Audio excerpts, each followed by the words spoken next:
Hi, it's Dave. Today, when I came out to my second generation Prius to go somewhere, I tried my key fob and I found that the battery was dead. So in this video, I'm going to show you what I did about that.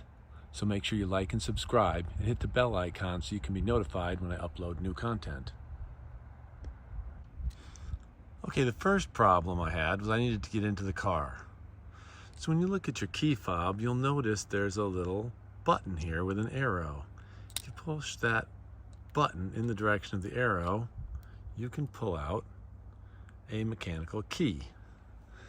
And you can take that mechanical key and unlock the door. Okay, once you're in the car, you can reverse the process and put the mechanical key back into your key fob. Now you need to start the car.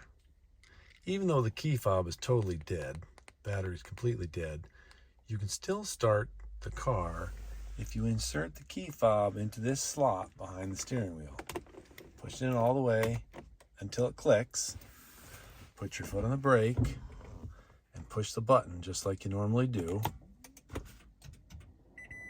and the car will start.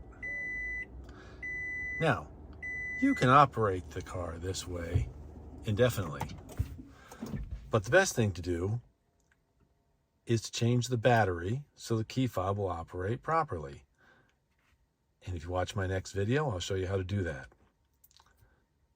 Thanks a lot for watching, and I'll see you next time.